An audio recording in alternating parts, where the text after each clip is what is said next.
how excited you are by it. This is amazing. Are we on? I We're didn't on. see a countdown. Is it a countdown? I already did it. Did we count down? We're already in it. We're in it to win it. Ladies and gentlemen, I think we've counted down. I think we're live. Hello, Mike and Tim here. It is Friday, January 12th, my brother's birthday. Happy birthday, Brad. We'll release this on Monday, but today, bro, it is crappy weather Friday over in Nashville. We've got thunderstorms followed by single-digit temperatures. Sounds amazing. Yep. Yeah, and if by amazing you mean horrific, yes. Somebody emailed in and said, hey, January is the Monday of the year. I saw that. That's good. And I thought that was perfect.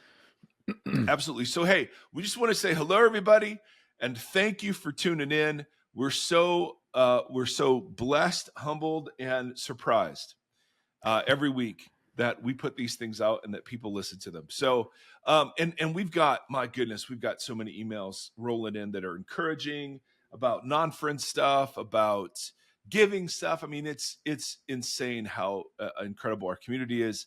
Tim, I've got a couple emails that were particularly robust for our consideration this morning. Yes. It's time for a healthy breakfast. This one's pretty great. So I'm going to read. So I've got his permission to read this.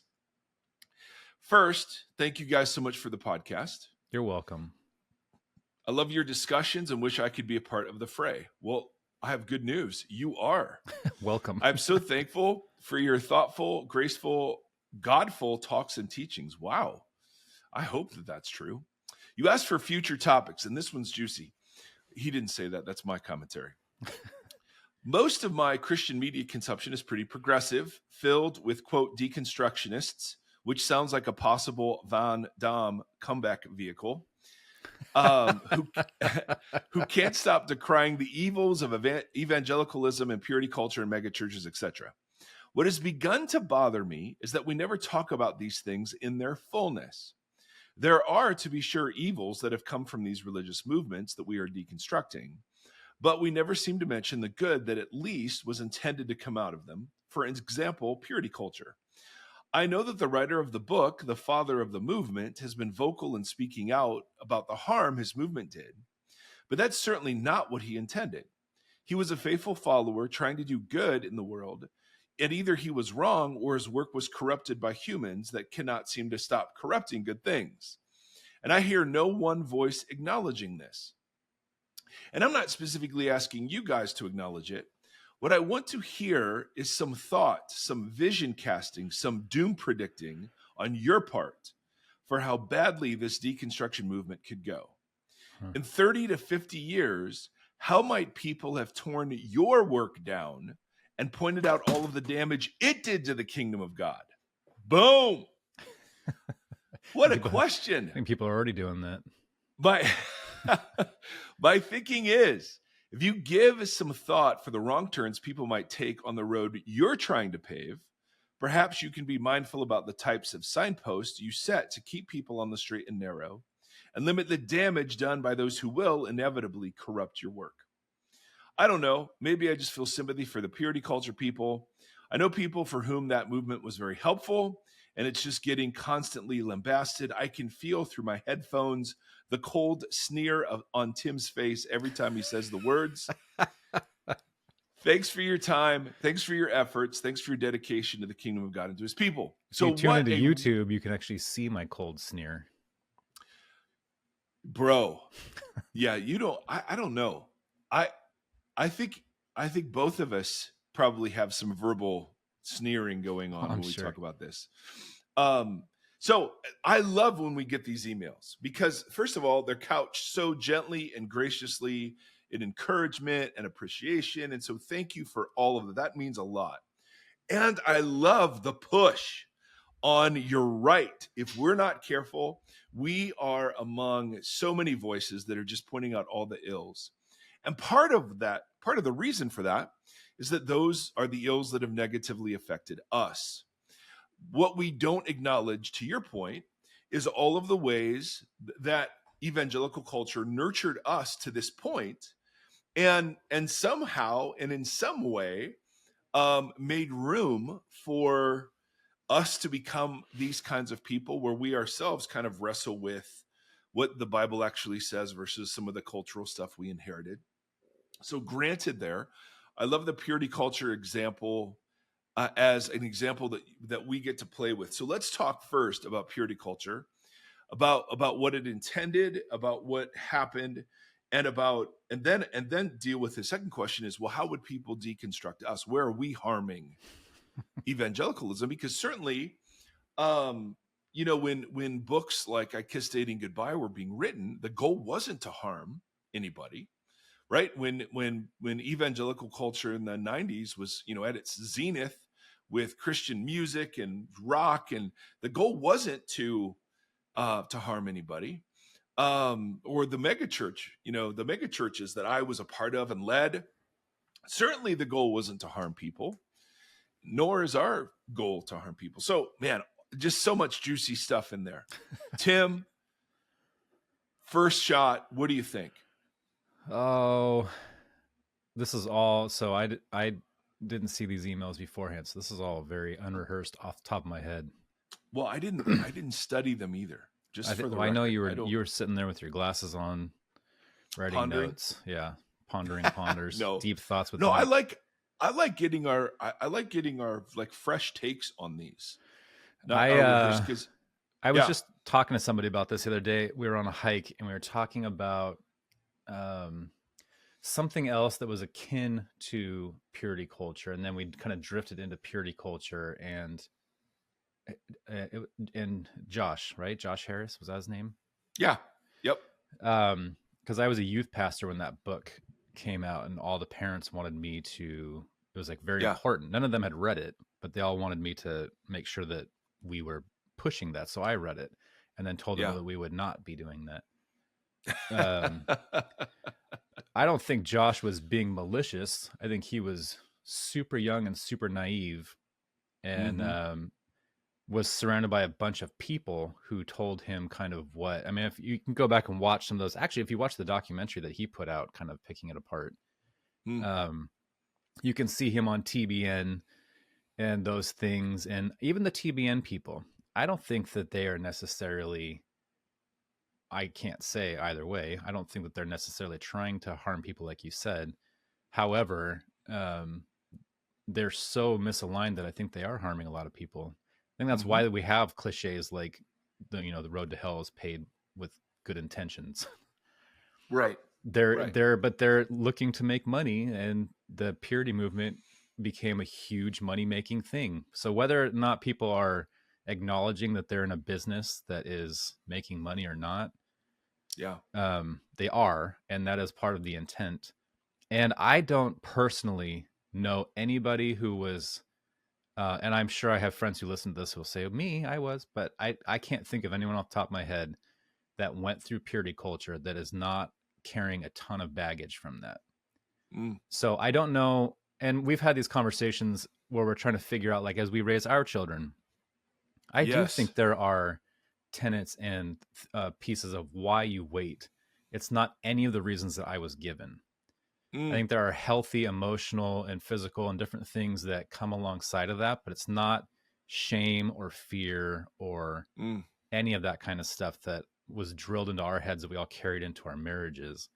So I don't know. I have a hard time with the acknowledge the good merits because that time period I've just seen ravage people. And so I don't know. I don't mean to sneer or be overly negative, but I'm sneering a little bit, and I realize this is negative. Well, Tim, listen, I just love that it's just being brought up. So our like authentic reactions. So it seemed important to acknowledge that none of this was trying to be harmful. And the reason I think this emailer makes that point is because he wants to say to us, well, won't any of the stuff that you're a part of have the same thing happen to it? And your guys aren't trying to harm people.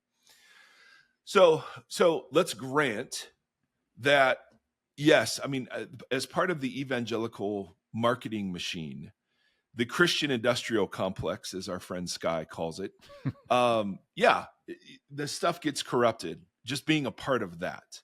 And let's acknowledge a evangelical corrupt or evangelical industrial complex that platforms people who have jack squat to say on things, but for some reason have big platforms. Yeah. So I mean, if somebody's going to write a book on suffering and they're in their 20s, unless they have personally suffered, I'm not interested.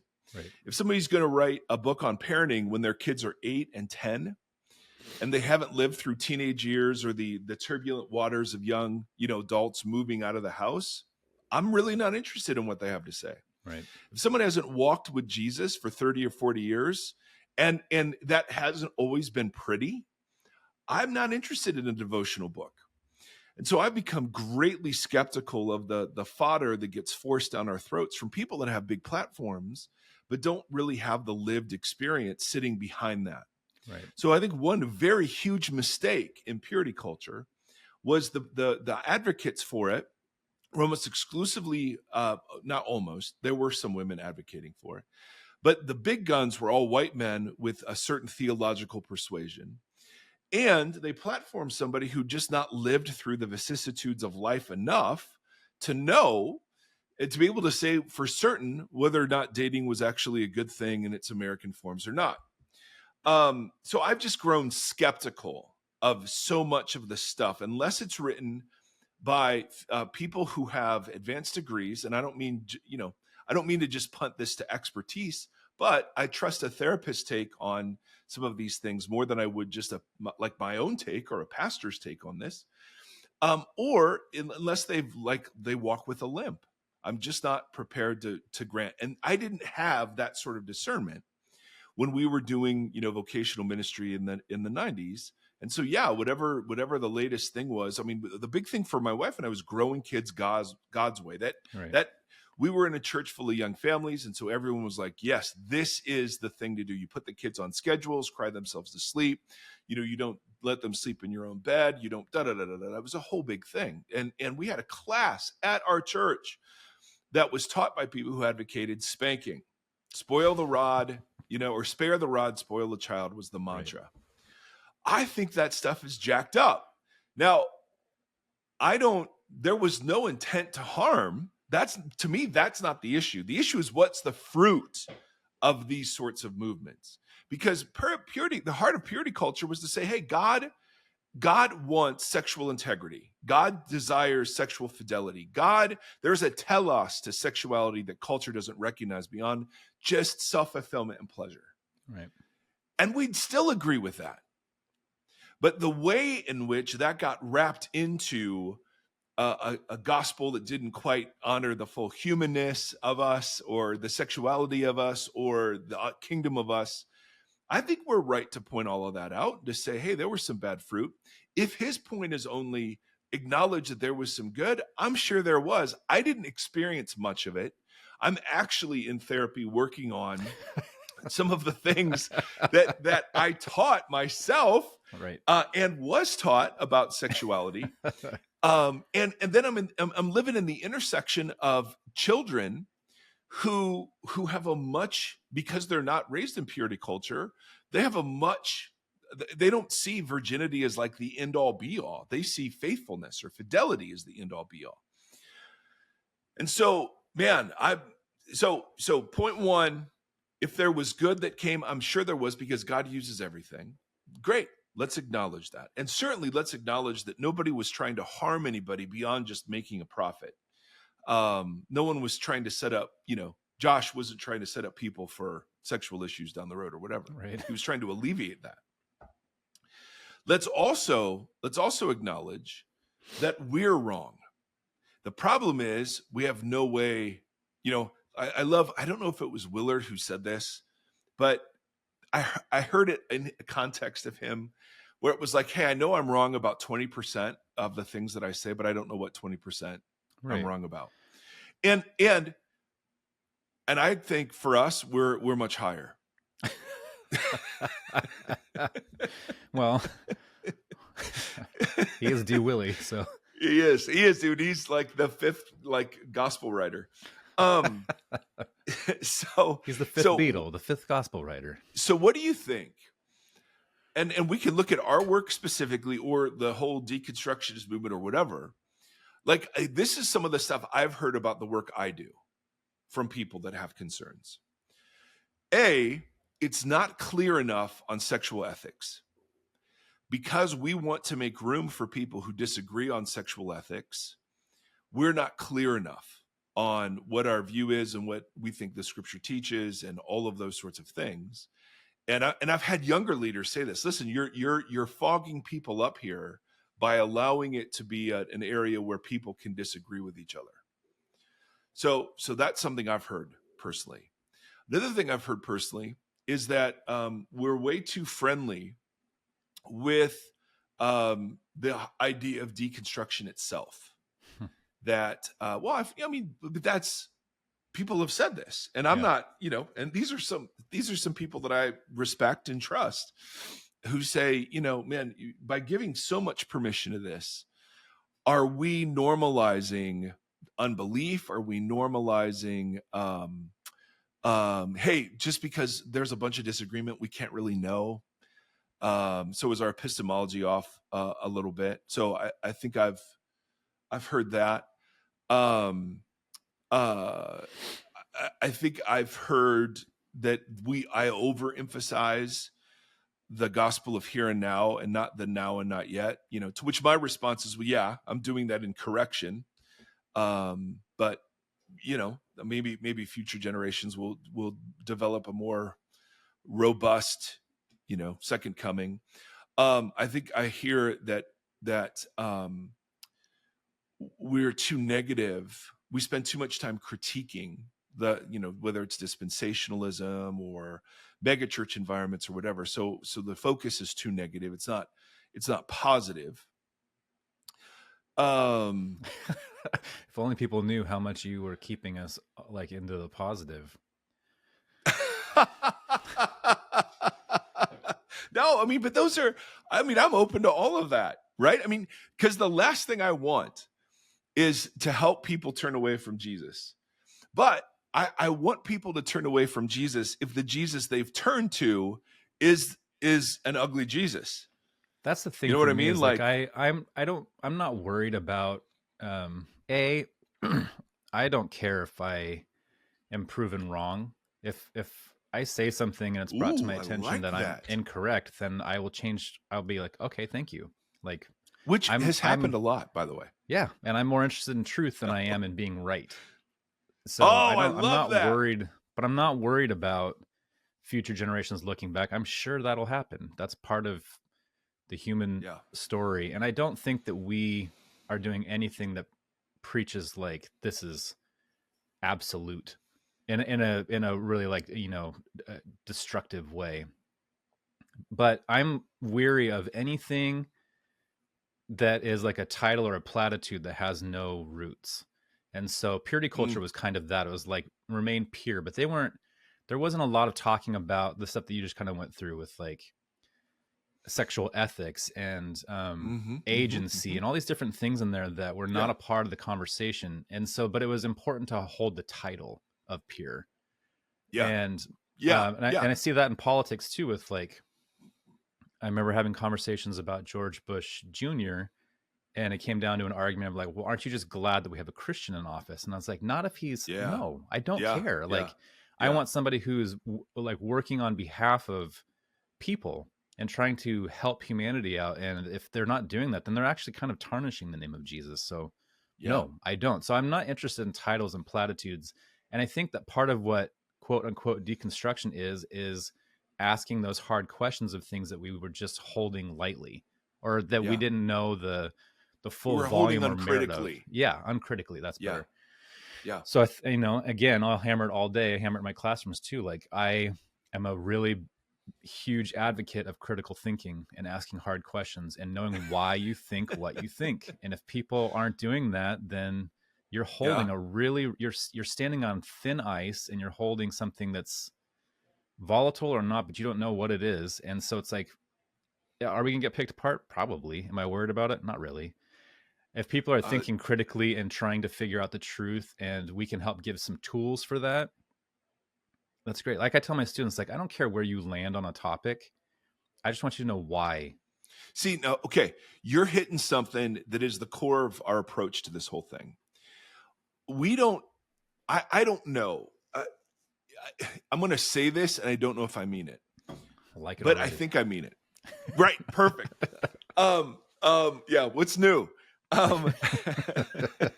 That's our mission statement, I think. But I think I'm less interested in the individual beliefs of our listeners. Yeah. And I'm more interested in the kind of environment those beliefs are generated from within.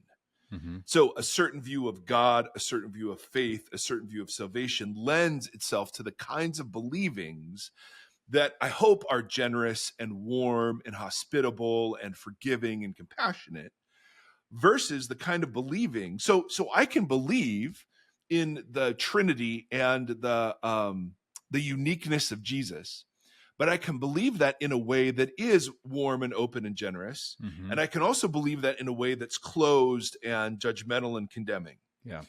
And so I think what I hear you saying and articulating, and I'm really resonating with it, is if we're wrong in our individual believings, that's okay. But I think where we are adding value, like to the world's conversation, is in how we arrive at those particular believings, the kind of conversation, the kind of community, the kind of mutual hospitality, the kind of curiosity that allows us to have deep convictions. We want deep convictions, Yeah. but to carry those into the world in a way that generates love and kindness and compassion, rather than generates more hostility and more polarization. Right. Because how many scriptures are just like, hey, if you do this, but you don't have love, you're a banging gong or whatever. It's just the emptiness of platitudes that aren't filled with actual like conviction. Plus, I have a feeling that when we all die and we come face to face with Jesus, we're all going to be like, okay. We're all idiots. Yeah. Yeah, totally. So first of all, dear questioner, that's a genius question. And I'm going to chew on that.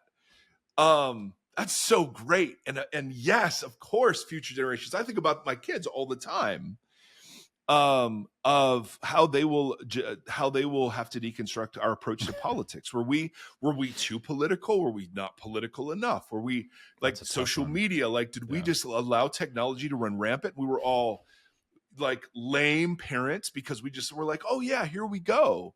Like without any critical thinking about these things. So yes, that's where I think about that all the time. National park. I think the reason the national park metaphor has held sway for so long now is that everything you just said about curiosity, like the generosity and all that kind of fostering that kind of stuff, that's not gift shop stuff.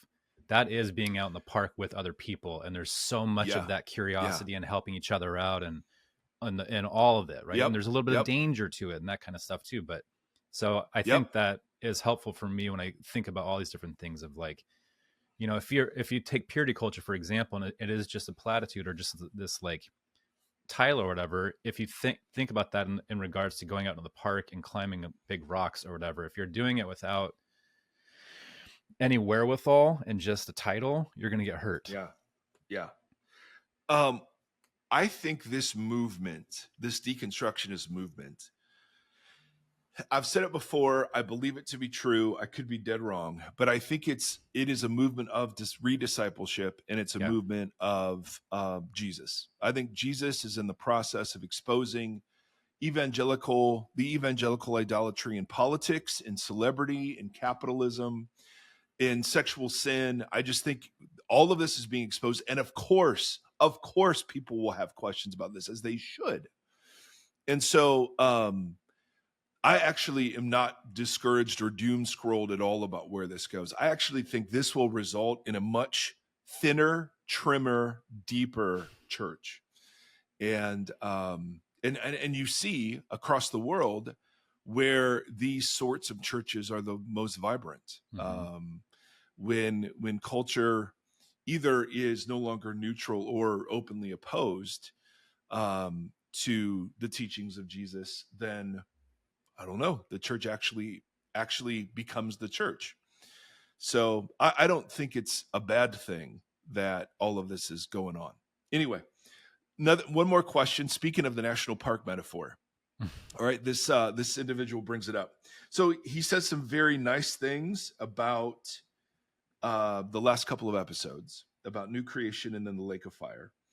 And he said, this episode and the previous one on the lake of fire were so helpful, but in a strange way, this kind of eye-opening can almost make one feel somewhat alone.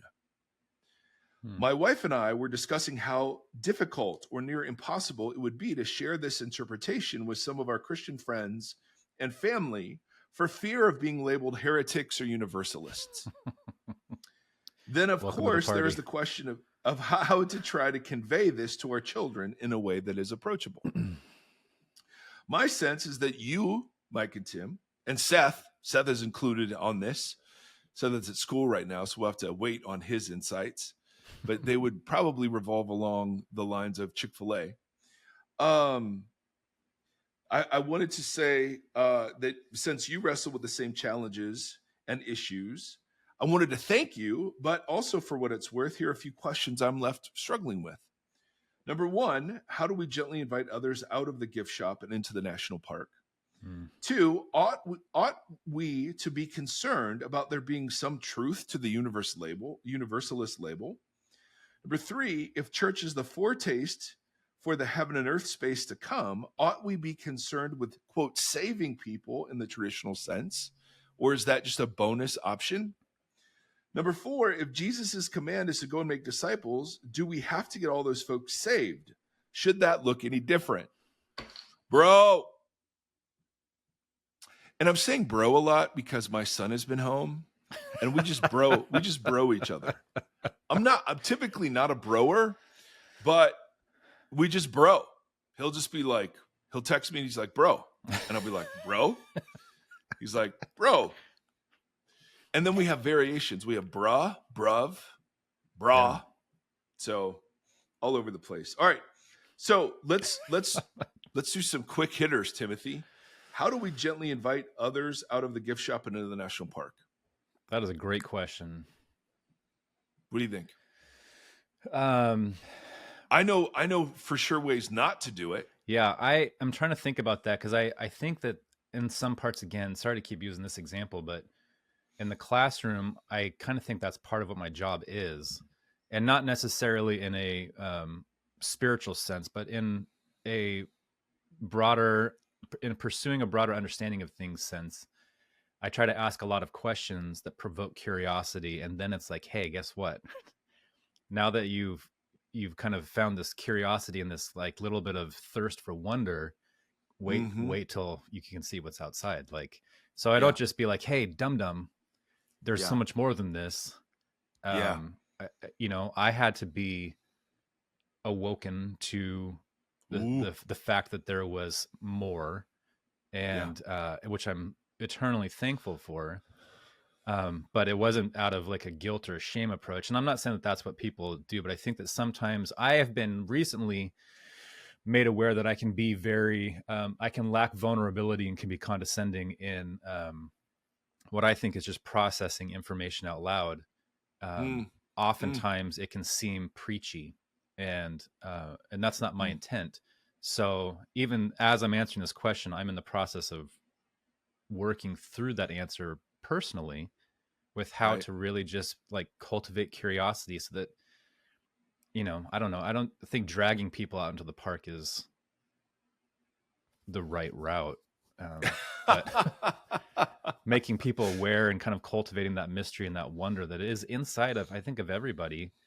I think just a lot of culture is built to kind of suffocate curiosity and wonder. We're told what to think, what to do, not just in the church, but in culture at large.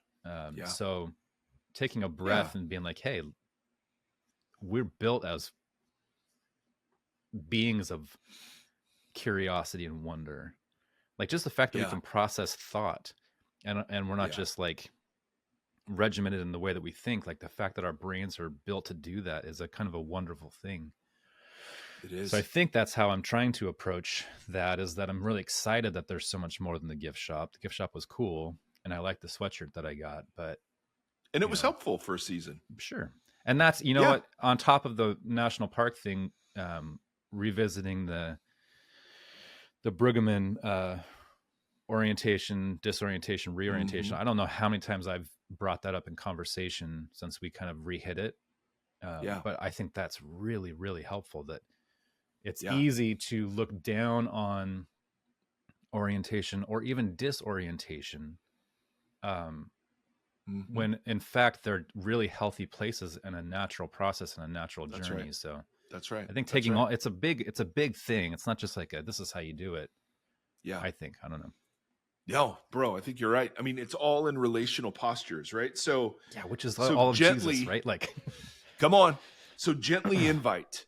So you've already answered your questions. How do we gently invite? So there yeah, are go some ahead. people, there are some people for whom the park or the gift shop is enough right now. Yeah, And for us to approach them with a sense of superiority, like as much as we would hate being evangelized, right.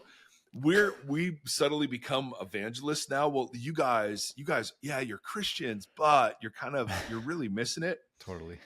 And I just want to avoid any dynamic that puts me in a situation where I'm feeling superior to somebody else in that way. Yes. And certainly question asker is not implying that they Right. feel this way, but I want to avoid any dynamic where that's true.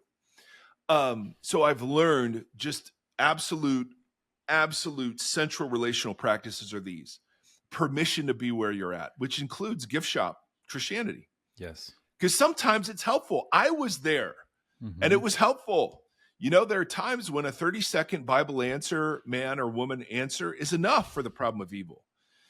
And then there are times when disorientation hits, and that's when you can gently invite people into, well, maybe it's bigger than this. Often it will happen by itself and we don't have to force it. So one relational dynamic is I'm always seeing myself as a co-learner, and I want to give people permission to be wherever they are. Which is why Secondly, I the want to be redefining the deconstruction, like you did, as yes, discipleship or or whatever. Like, rediscipleship. right. Yep. Secondly, I want to be, and I'm not always successful, but I want to be someone who asks questions and is curious about other people. Yes. So I never just want to hear one thing and go, well, that's just they're in stage 2, or they're in orientation, and you know what I mean? Like I want Mm-hmm. to make room for I want to be curious and receive them as a gift. Number 3, I believe that until somebody's absolutely convinced that we're for them and we're committed to them and we're committed to be with them, that they won't receive any invitation, no matter how gentle it is, as anything other than like, I'll approve of you more if you do X, right? We want to just say, nope, I'm just here. And then the last thing I want to do is I want to create the better alternative. I want to embody, maybe that's a better word. I want to embody the better alternative. So in a world full of very quick to judge church folk, I want to be hospitable and kind. Yeah. In a world where Christians have come to believe that their political action is that what they should be doing in the world, I want to really highlight and focus on the incredible ways the kingdom comes that are still and small and quiet and non-spectacular. You know what I mean? That are Mm-hmm. non-coercive, right? So I want to live a life that is in resistance to the gift shop Right. without condemning the people that are totally satisfied therein. Mm-hmm. And I found that the conversations that I often get in with people, this is only an issue with church people. Non-church people are fascinated by all of this stuff. Right. And I just love those conversations all the time. But it's the church people that are like, listen, unless you say these words, right? You've got to use the word sin, and you've got to use the word Jesus and alone, and all the things, then you're not really a Christian. I'm not going to sit and try to invite those people into something else because they won't receive it as invitation. Right. Um, I Receive this think, confrontation or or like, dude, you're a liberal. Why would you, I mean, whatever. yeah. So the best thing, the best advice we can give to people is just to sit, to listen, to be hospitable and receptive, and to try to embody the better alternative and to focus on you in the world and not them. Right. Ought we be concerned about there being some truth to the universalist label? I don't think I'm a universalist, although I'd love that to be true. I think God's justice demands there's some accounting, there's some reckoning. I'm not super sure what that's going to be like. And so I don't know, if somebody called me universalist, I would say, I don't think that's a nuanced view of what I'm saying. But I don't know that I'd lose a lot of sleep over, like Tim said. I mean, I'm not sure being labeled by somebody else is, going to be a huge battle I fight. Yeah. I think that Christians, though, have to answer this question. If universalism is true and the fear of hell is gone and everyone's going to be saved, then why be a Christian now? If Jesus people don't have a really good answer to that question, then our whole Christianity has been built on the get out of hell free card, right? If Jesus, the only work of Jesus that matters is the work he does after I die, then, man, I think we've really missed the point. Oh man, it just opens up just a myriad. There it is. There he is. There he is. Think about every little thread that you just mentioned. Like unties just a huge tapestry of different things. But totally. So I think that I fall further into that, but I'm not interested in labels at all. I'm not interested in the Christian label. I'm not interested in the evangelical label. They don't mean anything to me. Yeah. And that doesn't mean that if they mean a lot to a lot of people, that's great. And I'm not trying to degrade that for other people. I'm just not. It's the same thing as I was saying about the purity culture label. Like, I'm interested in understanding what a healthy sexual ethic is. I'm not interested in walking around saying I'm a virgin, I'm pure, or whatever. Like the labels mean nothing to me. I think that I have. You're if 4, I have bro. to, you're an Enneagram 4. That's right. So that's part. Let me just be clear, Tim. By temperament, personality, you can't personal box experience. me in, Mike. Yes, exactly. You can't label me. I'm my own man. Am I worried about being labeled a universalist? Juice. No. Tim's got some extra juice on this. Absolutely. I think that I love the idea of the hopeful universalist that, like I mentioned before, I've been praying since I was a kid that God would pull a fast one and let everybody in. And that was a prayer rooted in the fear of hell culture and everything. But the questions that ideology begs, the traditional Christian ideology begs, are too big. And who defines what? And who defines the unforgivable sins? And who defines who's in and out? And who defines who prayed the prayer correctly? And who defines X, Y, Z forever and ever and ever? And I just don't see that in what Jesus was advocating. Yeah. I don't think he was walking around being like, hey, you have to. We're going to talk about this today. I just don't see that. I definitely see like him. So, I texted you because for some reason, the book of Micah kept popping up. And I was like, okay, I kind of feel like I should read this and get into it a little bit more. And it popped up in too many things in a row to ignore it. I'm not saying it was God, but maybe it was. I don't know. But I got a commentary. I've been working through it. And it's so interesting. The most famous verse in that book is do justly, love mercy, walk humbly. It's a really interesting tandem of ideas together, hand in hand, right? Like justly, mercy, humbly, and how you posture yourself within each of those before God and your community at large.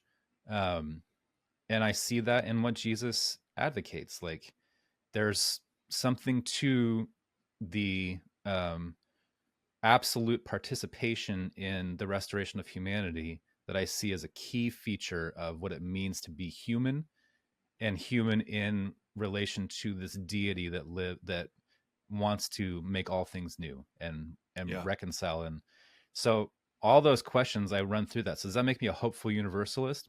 Perhaps. If you need to give me that label, I'm not going to lose sleep over it. Um, You but can't put Stafford in the corner. that's right. Nobody puts I baby in a love corner. it. You think there was sneering before. Can't say It's the all word smile. There's no label. sneers over here. You can't say the word label without a cold. But I get it. Like Um, people are afraid. Like you're being told yeah, that you're a yeah, heretic and that you don't belong to your tribe, and that what you have now found to be truth, or what you're advocating for, is going to make you burn. Is going to make people burn around you. I understand that fear. totally. I had a yearly conference I was a part of with a big Like you parachurch say, organization colonoscopy, and a colonoscopy. spiritual colonoscopy. That's exactly right.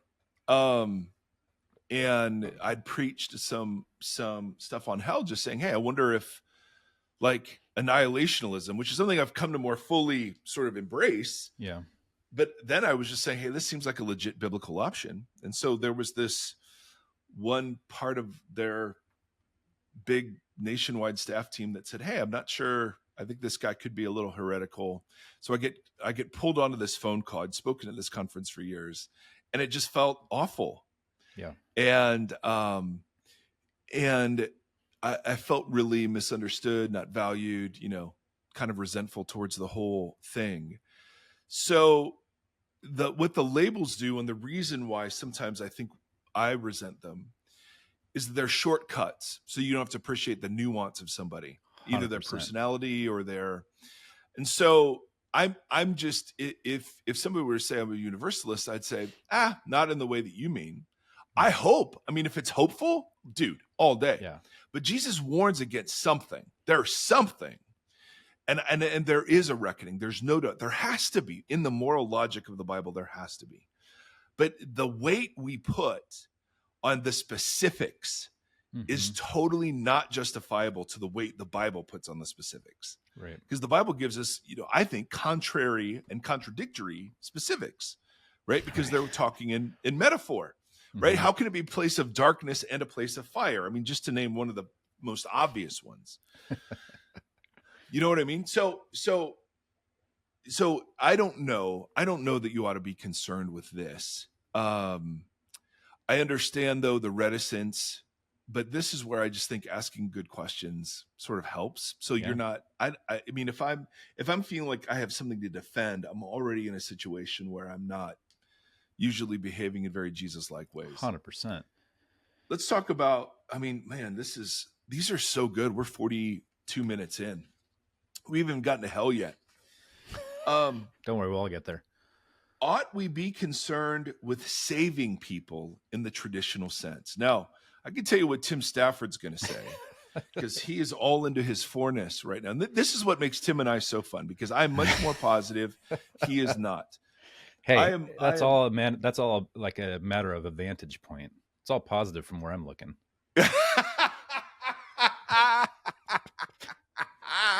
Dude, so good. So good. Oh, man.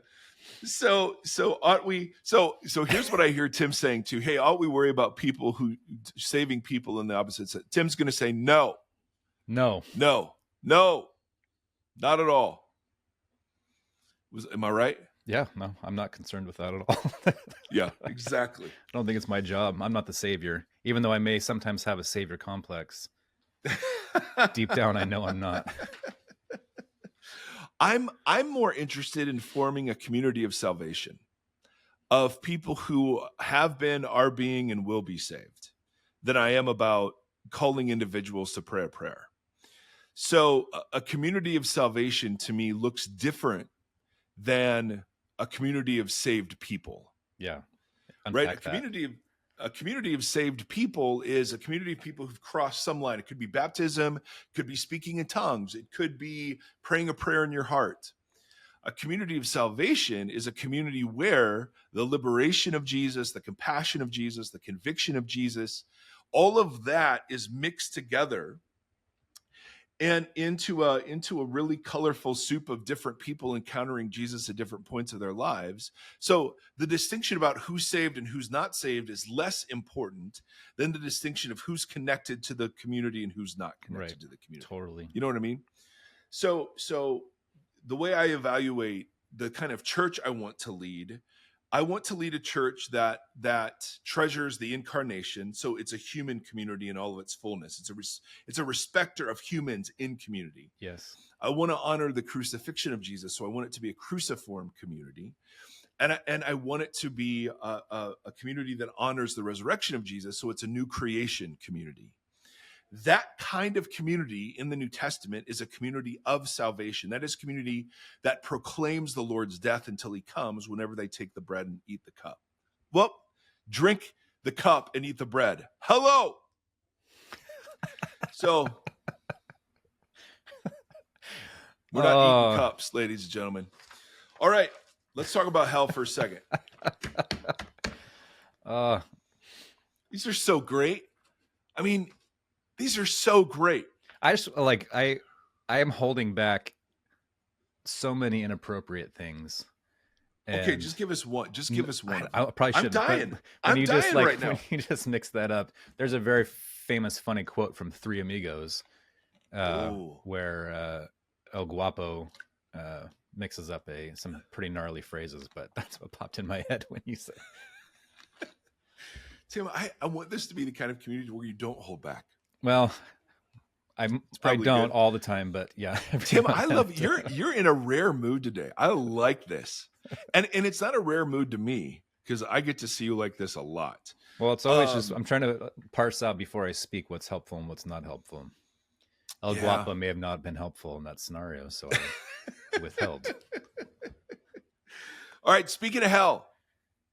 Hell, I want to just do a quick run through of where hell fits in this traditional in the traditional story versus in the new creation story that we've been looking at that I think Revelation tells. Wait, you hit, like there was one thing in the questions that I don't think you hit with the what? Go and make disciples of all nations. Oh yeah. If Jesus' command to us is to go and make disciples, do we have to get those folks saved?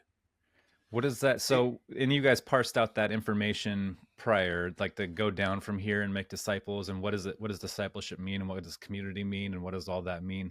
That's the thing I mean with asking questions. Like that verse has been used for years to promote evangelism in and not a communal sense. Like just go out and provoke prayers on the street and then walk away from those people and just, hey, at least they're in. But what does it mean to go down and make disciples, to make lifelong learners in a community of people? What does that actually look like? And I think that you kind of embodied that with what you're saying about your church. Like you're trying to cultivate a group of people that are leaning into a salvation idea and how that, and then what does that provoke out of that? And how do you as a community walk down that road together? Rather than you just getting up there and saying something provocative for 45 minutes and then just hoping that people don't ask too many questions, but that's right. And I think, so one response is Gambus introduced me to the thought that the Great Commission was given to the disciples, not given to the church. Because it's not repeated in the church. It's not repeated in the epistles. The concern in the epistles is fidelity to Jesus, not effectiveness into culture. And so there is a form of the Great Commission given in all the Gospels. Mark ends, but in Mark's alternative ending, there's another, go into the world, handle snakes. Yeah, very interesting. But John has one, as God has sent me, so I send you. And so I used to really buy something that was called the missional church, which is, our job, like we don't have a missions department. We are a missions department, kind of thing. Like the church is on mission. And I do think that's true. I really do. But I think the mission's different than what I thought it was. Right. I think the mission is to embody faithfulness to Jesus rather than to grow in evangelistic, like prowess. So it is interesting when you read the letters of the New Testament. And I encourage you guys to do this. Like, don't take my word for it. There are invitations to make the gospel attractive to outsiders, but that's for two reasons. One, they're showing up to your meetings and they have no idea what's going on. So if you're speaking in tongues, you'd have an interpretation.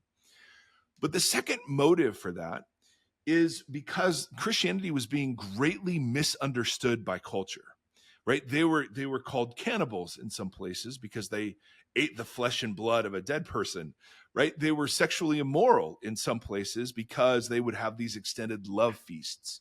They were atheists because they didn't grant the validity of other gods. And so Paul will say things like, make the gospel attractive, or let your lives, do such good deeds among the pagans that they can't disparage you. So Paul had very much an interest in maintaining the reputation of the church in culture. And I have that interest too. I think that's why the church should be engaged civically and politically for the best of humanity. I do think that's part of our bearing witness to the world. Yeah, as But this comes out on MLK Day. Totally. But the primary emphasis is on the 59 one another's that are given to the church, right? To bear with, to forgive, to share each other's burdens, to exhort, to, encourage. And so it's not that the church is focused only on its insideness, but the church is focused on the kind of community it is. And it's that kind of community that witnesses well to the world. Does that make sense? Yeah, and I think that the idea of making something attractive has become bastardized, and people feel like they have to redress Jesus in a way that will be more attractive to culture. But the 59 one another's, that is, to me, that is a definition of how you are making this attractive, because you're not polishing a turd, you're highlighting the beauty and the depth of something that culture might not see. Yeah. If that makes sense. So it's not like you are you're the artist that's making it attractive. You are helping to reveal what the actual beauty is within it that maybe has become misunderstood or unseen by the people at large. And what does it look like to make that attractive? It's doing those 59 different ways of elevating one another in a community and saying, this is what it looks like this is how humans are supposed to exist together. Yeah. And do I think other humans will gravitate towards that? Sure. And so I think all of the things about sharing your faith and inviting people, I mean, all those have a place. But when I'm just looking at the emphasis on the New Testament writings, the emphasis, like Revelation is not interested in saving the world. It's interested in those 7 churches being faithful to the Jesus they've received. Right? I mean, that's the thing that's so interesting. Now, of course, God is interested in saving the world, and he uses faithful communities to do that, among other things. It's just, what does that mean? Exactly. And what does it mean to make disciples, teaching everything that I've commanded you? Yeah. And so, and that's why the disciples took that plan and planted churches. The result of that command are the churches that blossomed into us 2,000 years later. It wasn't a bunch of discipleship communities where all we're doing is reproducing evangelists. Right. The result of the Great Commission was that churches were planted and then written to be faithful. So we're an hour in. We're just getting to hell. Solid questions. Bro, seriously, if you guys want less of this, then stop asking such good questions. So the earliest gospel that I internalized was this one. There is a place called heaven where God lives, and there's a place called hell where the devil lives. And you go through life once, and you choose whether to believe in Jesus or whether to not believe in Jesus. And if you believe in Jesus, Jesus pays the price for your sin. He takes sin, your punishment, upon himself, so that when you die, yes, you're judged, but the judgment results in heaven, the disembodied place up in the sky. If you do not know Jesus, and you trust in your meritorious good works, then you will be sorely disappointed when you're judged, because you will be doomed to hell, this underground torture chamber where you will be tormented for an eternity. And And if people hadn't really heard of Jesus, then they probably wouldn't have responded. And so there's all sorts of logic sort of attached to that. But the main purpose, and I saw this on the back of a semi truck on the freeway, it's just like one road that diverges at death. You either go to heaven forever, or you go to hell forever. And that's the point of the Bible. That's the gospel. And so we have worked so freaking hard for over 8 years to try to say, when you read the Bible in its context, you get a different story. Yes, what you believe matters, and yes, how you live matters. But the Bible isn't the story of two competing realms called heaven and hell.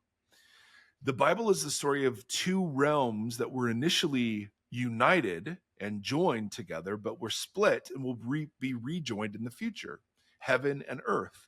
So the Bible is not the story about heaven and hell. The Bible is the story about heaven and earth.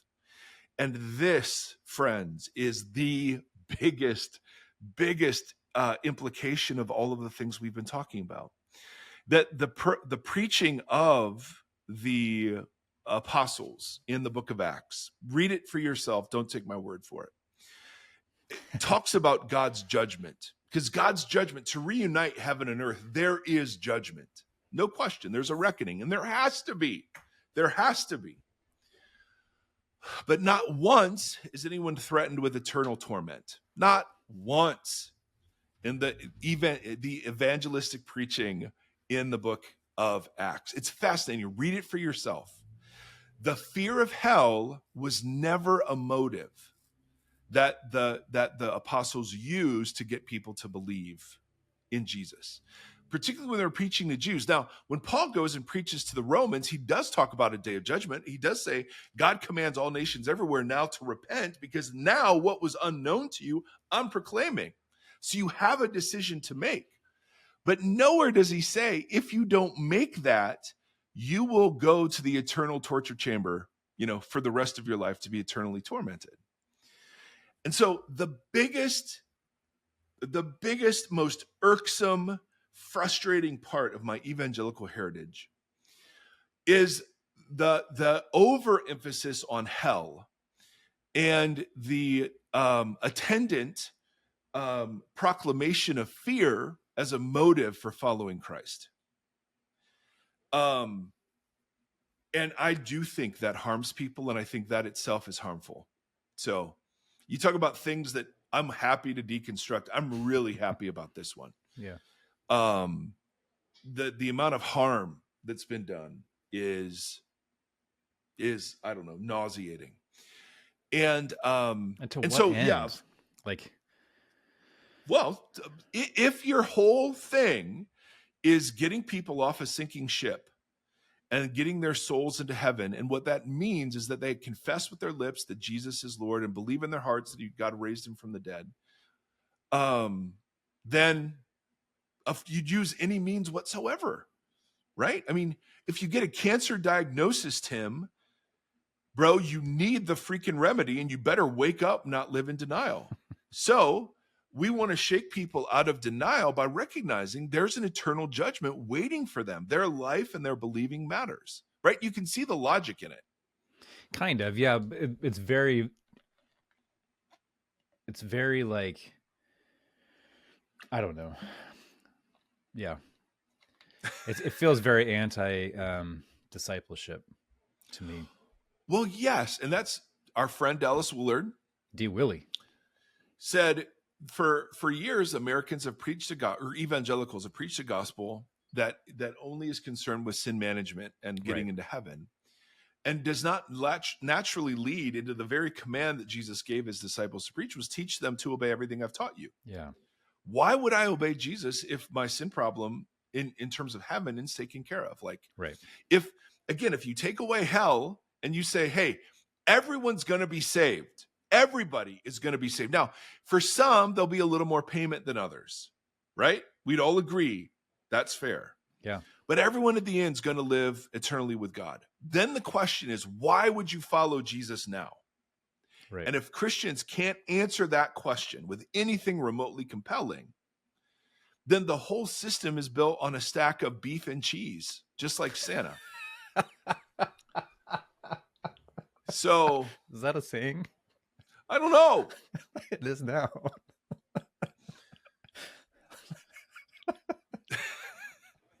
Tim Stafford on fire. We gotta, bro. I'm not even into the material yet. All right, this thing, and we've got an interview that we've got to do in like 20 minutes for next week's episode. Oh, So we're not even going to get close to this. So the traditional story was that story, and of course, when I'm 9 years old or 12 years old, and somebody says, "Hey, do you want to pray to accept Jesus in your heart?" You're like, "Damn right," literally, right? Better than damn wrong. And so, yes, of course. And then the fear comes. Well, what if I didn't mean it? oh, And yeah. preachers would pray on that. If you've backslidden, if you've, and then that's why sin management matters, because if you're living in sin, you could lose that sucker. And you need to rededicate your life to Jesus. And in some ways, that's not entirely a bad thing. But the It's whole called root repentance. of it, exactly. Yes, and that is to be a way of life. Yeah. Totally.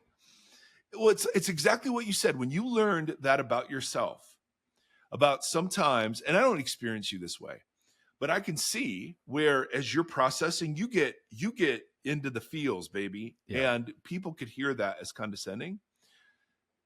Even just feeling like sorry and becoming aware and wanting to change that, like that, there it is. That's rededicating your life to Jesus, right? I mean, right there. So we've been trying to suggest that Revelation tells a different story, and Revelation tells a story that's congruent with the rest of the Bible, namely that at the beginning, God created the heavens and the earth and the humans as image bearers. There was some sort of rupture, right? That the humans now live outside of Eden, and they encounter other humans, and there sin is at work, right? Sin is now after Cain. And then there's violence that we'd never encountered in the garden, right? Lamech is like, dude, somebody messes with Cain, it's 7 times vengeance. For me, it's 77, man. And so we encounter spiritual beings that are in rebellion and collaborating with the human rebellion, so that violence literally covers the face of the earth. I mean, so there's some sort of rupture that's happened in God's space. The heaven space, up as a spatial metaphor, is now associated with a place where God's will is done. But here, down, it's associated with other wills being done. And so the question becomes not how is God going to get everyone out of here, but how is God going to reclaim Israel, but more importantly, creation as its rightful owner? That's how the Old Testament ends. Yes. So Jesus shows up preaching, repent. The kingdom of the heavens, or the kingdom of God, is now back. I'm bringing heaven back. Justin Timberlake. And so Jesus proclaims this, and as the overlap of heaven and earth space, he creates little pockets of, like, wherever he goes, he's just, why could he do all this? Because he's the temple space. He's the heaven and earth space, right? It's beautiful. It's majestic. And that's the thing that's so fascinating, is the heaven and earth space didn't stay confined behind a curtain where you had to do all these rituals, just to approach God one day a year if you're the high priest. Now the heaven and earth space was wandering into dinner parties where prostitutes and tax collectors had gathered. Right. Now the heaven and earth space was wandering around where demon-possessed people who were living in graveyards next to flocks of pigs. I don't know if a pig is a flock or not, but tons of pigs. The most radioactively unclean space in the history of Jewish thought.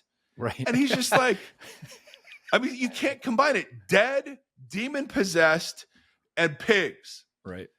And he just sort of shows up and is like, oh, hey, what's up? Right? Just verbally cast. I mean, that's what's so compelling about Jesus, is that the heaven and earth space didn't stay hidden behind a bunch of ritual. Now, that ritual was all illustrative to Israel for their covenant. So it mattered and was important. It wasn't just a waste of a legalistic God. But something different happened in Jesus, where all of a sudden now, because he is the priest, the sacrifice, and the temple all at once, dealing with him is dealing with Yahweh. If you've seen me, you've seen the Father. How can you ask about the way to the Father? Have you not been with me? He said to Thomas, right? I mean, it's just incredible. So that's my favorite part of this whole story, is that Jesus tabernacles among us, and in his tabernacling, he's just sort of floating around in the regular, mundane, lustful, prideful, money-hungry, right, view of human nature. And that's the heaven and earth space. It just blows my mind. And so Jesus himself talks about the fact that he's doing two things at once. On the one hand, he is delivering the earth and creation and the human image bearers from the strong man, right? He's plundering the strong man's kingdom. So anytime he's healing or exorcising demons or forgiving, he's taking what the strong man has, sort of plundered that is rightfully God's and moving it back into God's rightful ownership. And he's also talking about some future day when the undoing of this will be in its fullness accomplished. Right? So he leaves saying, heaven and earth, all authority has now been given to me. Satan can't offer anyone else the kingdoms of the earth because I actually have them now. And the age of sin and death is still afoot, right? Not everyone has risen from the dead. The graves still hold everybody except me and like a few randos in Matthew. The Spirit of God is being poured out, yes, which is a sure sign of the age to come, but it's being poured out in the middle of the age of sin and death, the present age of sin and death, when Rome and all of the evil still held sway, seemingly. So, of course, the New Testament writers take Jesus' words and look to a future day, the renewal of all things, reconciliation of all things, the restoration of all things, or in the words of Isaiah, new heavens, new earth. When we get to the new heavens, new earth, this is all review. When we get to the new heavens, new earth passages, it's the rejoining. Yeah. It's coming down from heaven to earth, right? It's the rejoining of Genesis 1 and 2. It's just incredible. And now it's a wedding banquet. Like, it's a celebration. Before, it was what was normal. So there was no wedding banquet because Adam and Eve just were like, well, yeah, this is the normal space. Yeah. Right? Naked, cool, living with God and spiritual beings. Yeah, that's just Tuesday. But when this gets rejoined, the whole universe is gonna go crazy. So love that image. Now, where does hell fit? And we have exactly 10 minutes to begin this answer before we go. After we're interviewing Michael Ware on his book, The Spirit of Politics. So it's going to be next episode, actually. So, but we're going to record it on today, which is amazing. We're we live timeless lives. That's right. Tim and I do. So I don't know how far to get into this, Timothy. So all right, let me say this. There's so much to say, and I spent so much time prepping this. Well, doggone it. Do you want to save it? Because hell's kind of an important it is piece. But let's just say this. In the scripture, hell is the word that's used for all of the things that when heaven and earth are rejoined don't fit. Don't align, right? All of the beings, the sin. I mean, the picture of like the lake of fire, even death and Hades itself are thrown into the lake of fire. So it's like everything associated with this present evil age is held, right? HELLED, right? It's held. And so hell becomes a shorthand word, not for a place of torture, but for a place where everything that does not fit into new creation, where that is. Now, I argue that what happens is that's a place of destruction. Other people say, nope, that's a place of eternal torture and God's judgment, and I totally disagree. That's fine. But we have to reckon with the fact that Jesus uses this word There is a something bunch. that happens. That it's something. Yes, Yeah. exactly right. So hell is two things in the New Testament. It's a present power and it's a place of containment. So James has this really interesting line. He's talking about the power of the tongue to do harm in the world. We'd all agree with that. The tongue also is a fire, a world of evil among the parts of the body. It corrupts the whole body, sets the whole course of one's life on fire, and is itself set on fire by hell. Ooh, that's interesting. So the tongue presently, so he's using all sorts of metaphors for the significance of speech, right? With it, we praise God, and with it, we curse others. Like, what does salt water and fresh water have to do with each other? They don't fit. Or he uses like a bridle, like on a horse. It's a small bit, but it controls a very large animal. Or to your body, it's a tiny part of the body, but it sets the whole body on fire. And then this line is itself set on fire by hell. So hell evidently is one of the ways to use the word hell is to describe the evil that human beings unleash on each other. And we would all say, yeah, hell's a great word to describe that. Yeah, it's just not right? always a noun. Right. It's a power. Like when we look at sex trafficking or and we say, hey, that's from the pit of hell. Like in a way, we're speaking truthfully. That is set on fire by the idolatry, the injustice, the all of the awfulness that characterizes the location we're going to talk about in a second. You know what I mean? So it's a power. But the way Jesus uses it, primarily, it's a place. And many of us have heard this, but when he uses the word hell, it's the word Gehenna, which is itself a reference to the valley of Gehenna or Ben Hinnom, which is right outside of Jerusalem. And that picture that hell is outside the city becomes really important because as we saw in Revelation, there is a new Jerusalem and there are people, the wicked, outside the city. So this is a consistent image from that the Old Testament uses, that Jesus picks up, and that is carried forward to Revelation to describe hell as some place of containment. So the city, Jerusalem, literally means the peace of God, the shalom. Jeru, one of the plays in the word God, shalom, the city of God. So anything outside the city is outside the peace of God, is the idea. So the Valley of Ben Hinnom in the Old Testament is a place of incredible wickedness. Like this is where, like the thing that the prophets used to condemn Israel most of all is when they sacrificed their children to the god Molech. Right? And that the valley is where that happened. So in the Valley of Ben Hinnom, you've got the idea that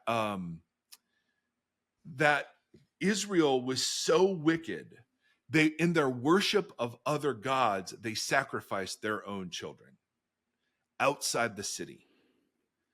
Now that place, according to some medieval rabbis, and we don't know for sure, but legend has it that became a place of garbage.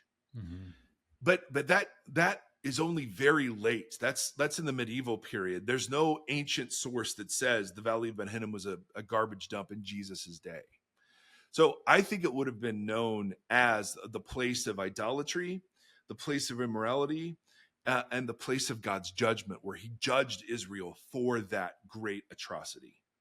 Okay? Yeah. So that's the connotation. If I say Hiroshima or Nagasaki, right? We immediately associate those images have power beyond the geography of the location on the map, right? You can go there today, but they also stand for the incredible power that humans can unleash on each other. Yeah. Now, I think the Valley of Ben Hinnom has a similar connotation. Mm. So when he's talking about things being cast outside the city into this valley, it's things that are of that valley and fitting for that valley of injustice. So when so in the Sermon on the Mount, if you remember, he talks about Gehenna in reference to lust, in reference to religious hypocrisy, and in reference to anger. Yeah. And so God is so serious about getting the hell out of earth, if I can use that language, Mm-hmm. that it's not just he wants to get rid of sex trafficking, he wants to deal with lust. It's not that he wants to get rid of genocide, he wants to get rid of anger. Yeah. And so what Jesus does is Jesus locates the issue in the human heart. He says in Matthew, don't you see that whatever enters the mouth goes into the stomach and then out of the body? But the things that come out of a person's mouth come from their heart. And these things are what defile us. Yeah. For out of the heart comes evil thoughts, murder, adultery, sexual immorality, theft, false testimony, slander. So the picture is this location of great injustice and immorality. There's a power there that can energize human action in lust, anger, hypocrisy, and in speech. Does that make sense? Totally. So we can speak in a way that is aligned with the idolatry and injustice of the Valley of Hinnom. Mm-hmm. And so that speech belongs there. Yeah. So my take is that these are pictures of both containment and destruction. Mm-hmm. That both fit under judgment. So the good part of God's judgment is that evil is contained and it will no longer be in his holy city. It truly will be the city of the peace of God. The bad news of the judgment is that it will be condemned and ultimately extinguished. And the metaphors of lake of fire or outside the city work with both of those messages. It's contained away from the shalom of the city, and these are images of destruction. Now, none of this answers, well, what about the person that never hears of Jesus? Or what about, do we get a second shot? I mean, when it says every knee will bow and every tongue will confess, does that actually happen? I don't know. Yeah. You have one verse that says, hey, we're destined to die once and then face judgment. I have no idea what that looks like. None. So anybody that starts inserting, decision trees on the basis of the Almighty really needs to not, because all we get is, hey, you've got a Lamb's Book of Life, you've got other books that record your deeds, and there you go. Be faithful. Yeah. But in terms of I just think the universal teaching of the Bible is that God will reach every single human heart that's open to him. Yeah. End of story. And I have no idea how, when, or why. Well, I know why, but I don't have any idea how or when. So the biblical story is not a story at all about heaven and hell. Hell isn't mentioned. It's not mentioned in the Old Testament. Now, Sheol is the realm of the dead, right? And we do get in Daniel a reference to some sort of eternal suffering, right? The righteous get raised to eternal something, and the it's in Daniel, and the wicked get raised to eternal something.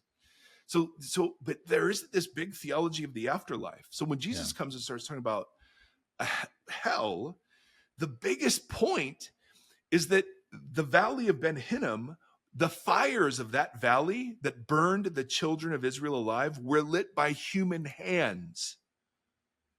Right? It's not like God created a fiery hell and said, oh, you didn't buy it, so you're going. If you're going to take that metaphor and work out its implications, the implications were that place became hell because the humans made it that way. Ooh. I Joshua just, Ryan Jesus Butler. Like the woman that's caught in adultery, the way that he speaks to different people that he comes in contact with that are not religious folks is always, it's never like, hey, accept me into your heart and then good luck. It's always like, hey, here's an acknowledgement of who you are as a human. Now go and live more into something that's not destructive to you. Yep. You know what I mean? You know what I mean? Like, so it's just so interesting how much we've perverted that into the opposite, where Yeah. it's like this really, I don't Totally. know, it's such a beautiful interaction, and of leaning into a destructive tendency for somebody, Yeah.